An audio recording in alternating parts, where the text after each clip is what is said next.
Ustadz hari ini? Waktu Ustadz. Tuh, Bu sabar ya, sabar, tenang, Bu, Oh tenang. iya. Ibu, sabar. Mereka nggak sabaran mau dengar acara tausiah kita. Aduh, Masya Allah. Ibu-ibu dari Cirebon. Cirebon, ini dari Bandung Barat. Memang mau bahas apa hari ini? Ayo. Hari ini temanya menarik sekali ya. Apa itu? Yaitu hartamu yang sesungguhnya. Wah, Tepuk tangan dulu. Bu ya. Ibu punya harta? Ibu punya harta? Punya ya? Yakin? Jangan-jangan itu bukan harta ibu lagi. Nah, ini Karena pertanyaannya bisa mau- jadi ternyata harta yang kita miliki sebenarnya bukan harta kita. Betul. Karena harta yang sesungguhnya kita bahas hari ini. Nah, kita bahas Kalau hari ini begitu, ya. saya hitung sampai 3, langsung ibu mencari tempat duduk masing-masing. 1, 2, 3, kamu. Wah, Masya Allah. Heboh Semangat ya. banget pagi-pagi Ustadz. Ya. Luar biasa ya. Ustadz Maulana terima kasih banyak Ya. ya.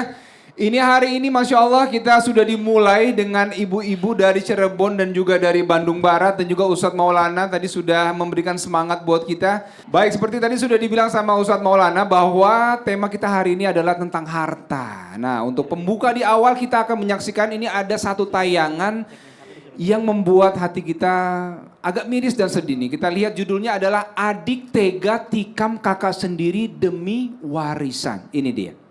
Kalau kita melihat berita seperti ini kok hati gimana gitu ya Bu ya. Kok sedih sekali gara-gara warisan kemudian bisa saling menikam kakak dan adik. Ustadz Maulana boleh kita ngobrol sebentar Ustadz? Kalau lihat Betty tadi itu, nauzubillah summa nauzubillah, jangan sampai berebutan warisan karena melukai 3.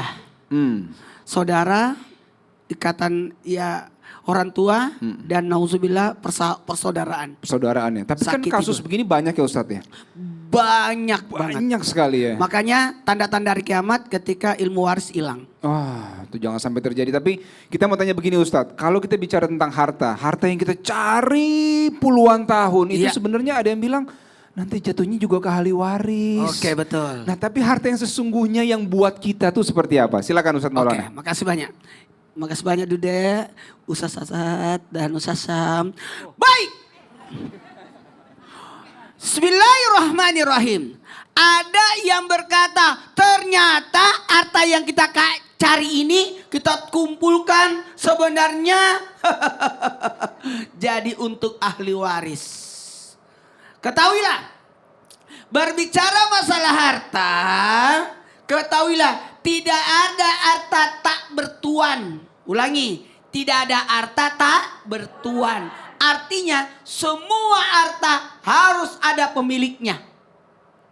Tidak boleh tidak ada pemiliknya. Maka kalau pemiliknya meninggal, maka harus dinaikkan kembali kepada Allah, kembalikan lalu diturunkan jadi warisan. Jadi pada intinya semua harus ada pemiliknya. Mohon maaf tanpa menggurui hanya mengingatkan. Dan kalaupun tadi kata Dude, jadi akan harta yang kita cari adalah buat ahli waris. Jawabannya iya semuanya. Iya. Jadi harta yang kita cari untuk ahli waris. Iya. Sekali lagi dong. Iya. Gitu. Tahu nggak kenapa? Karena harta, jangan engkau meninggalkan keturunanmu dalam keadaan lemah. Tidak boleh. Bahkan disebutkan kalau kita harus menyiapkan masa depan anak keturunan kita. Maka warisan yang terbaik adalah ilmu. Warisan yang terbaik adalah ketakwaan. Kemahiran, jangan lemah fisiknya, lemah akalnya, lemah imannya. Kalaupun ada harta, itu tambahan. Minimal jangan meninggalkan utang, itu aja. Jadi beban. Mohon maaf, kemarin ada yang curhat, kalau meninggal saya dikuburkan di mana gitu. Tapi katanya jawabannya, gimana yang hidup? Apa yang terjadi? Makanya selesaikan dulu penyelenggaraan jenazahnya. Haknya orang meninggal, kemudian barulah selesaikan utangnya. Selesaikan wasiatnya, nazarnya, barulah bisa jadi warisan. Jadi masih ada tahapan sebenarnya. Masih ada tahapan. Jadi kalau berbicara tetap kembali. Ternyata Masya Allah tabarakallah. Bisa jadi ahli waris akan memfungsikan menjadi harta buat kita. Walaupun kita sudah meninggal. Kok bisa? Ya bisa. Kalau dimanfaatkan jadi apa? Jadi apa? Amal jariah, bagus. Aduh, luar biasa, mudah-mudahan anak keturunan kita ditinggalkan dalam keadaan baik. Makanya tiga ini tidak bisa berpisah. Apa aja Ustaz? Ilmu yang bermanfaat, anak yang soleh, dan sedekah jariah. Masya Allah. Pokoknya harta dipegang oleh anak soleh akan jadi jariah, akan jadi ilmu bermanfaat. Masya Allah. Beri tepuk tangan buat Ustaz Maulana. Terima kasih Ustaz. Ilmu yang bermanfaat, anak yang soleh dan sedekah jariah. Ya Masya Allah. Ini jadi pengingat buat kita. Mudah-mudahan kita didik anak-anak kita jadi anak yang soleh dan soleha. Yang terus bisa mengalirkan pahala buat kita semua. Amin ya Rabbal Alamin. Masya Allah. Dan yang kedua kita mau ngobrol nih sama Ustadz Muhammad Asad. Wah silakan Ustadz. Ustadz ini kita kalau bicara tentang harta. Harta yang sesungguhnya punya kita. Tapi kalau kita merasa juga sebenarnya yang pemilik harta sesungguhnya kan Allah nih Ustadz ya. Allah. Nah kalau kita melupakan Allah, itu kita sudah melupakan segalanya. Nah kalau orang yang punya harta tapi melupakan Allah, bagaimana menurut Islam? Silakan Ustadz. Baik, terima kasih Mas Dude. Izin Ustadz Maulana, Ustadz Syams. Jamaah Islam itu indah. Konsep kepemilikan diri kita dalam Islam pada dasarnya itu bukan milik kita. Apapun yang ada dalam diri kita, ibu-ibu, baik itu pakaian, harta kita, apapun itu, prinsipnya itu adalah milik Allah. Inna sholati wa nusuki wa mahyaya wa mamati lillahi rabbil alamin. Jadi sholat kita, ibadah kita, hidup kita, mati kita itu milik Allah. Hidup kita nih, ibu diberikan rezeki, diberikan harta, diberikan aset, diberikan pakaian, itu semua milik Allah. Karena pada dasarnya memang kita ini manusia hanya mendapatkan titipan. Titipan dari siapa? Allah. Semuanya itu milik Allah. Kita lahir lemah, tidak berdaya, menjadi kuat dan akan kembali lemah dan tidak berdaya. Sehingga kalau kita kehilangan harta itu gak masalah, Bu. Gak masalah sama sekali. Karena kita memulainya pun dulu dari nol. Tapi kalau kita kehilangan Allah, itu yang masalah. Kita kehilangan iman, kita kehilangan Islam kita, itulah nikmat terbesar dalam kehidupan. Tidak mungkin kita bisa hidup bahagia tanpa adanya iman dan Islam. Gak mungkin. Karena kenikmatan yang sesungguhnya adalah itu.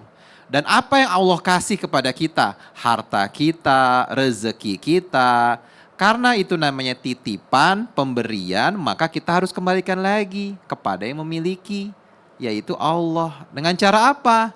Sedekah. Dengan cara apa? Berbagi. Karena itulah nanti yang akan menjadikan sedekah jariah. Seperti kata Ustadz Maulana, ada 3 sedekah, ada 3 amal soleh yang tidak akan terputus pahalanya meskipun kita sudah meninggal. Yaitu sedekah jariah, doa anak soleh, dan ilmu yang bermanfaat. Jadi inilah sesungguhnya harta kita di dunia dan akan dibawa nanti ke akhirat. Dan kalau kita memiliki Allah, maka kita akan memiliki segalanya. Dan kalau kita kehilangan Allah, kita kehilangan segalanya. Masya Allah. Jadi semua yang milik kita ini Allah yang punya. Milik Allah Mas Dude. Maka kita belanjakan semuanya di jalan Allah. Semoga ini jadi bekal buat kita sampai di akhirat. Betul. Tepuk tangan buat Ustaz Muhammad Asad. Terima kasih banyak. Waduh, Masya Allah ya. Jadi pagi-pagi kita sudah mendapatkan ilmu-ilmu baru. Loh. Wah, sebentar Ibu. Ya maaf. Sebentar Ibu. Iya maaf. Ibu, sebentar Ibu. Ibu sini dulu, sini. Ini ada apa maju-maju tiba-tiba? Ada apa Ibu? Ada apa? Bertanya cepat, dimulai pertanyaannya. Kan tadi sudah kita mulai, masih kurang? Masih kurang Ibu? Ibu nggak ada kesana Bu. Oh ada kesana Ibu, biar kelihatan. Ini ada Ustadz Maulana. Kenapa Bu? Masih Kurang mau bertanya katanya. Masih kurang. Jadi gimana nih solusinya? Udah.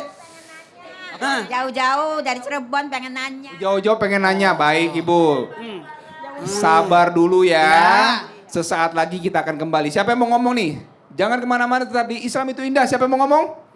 Bareng-bareng ya, bareng-bareng ya. Jangan kemana-mana, tetap Di Islam itu indah.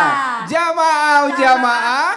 Alhamdulillah.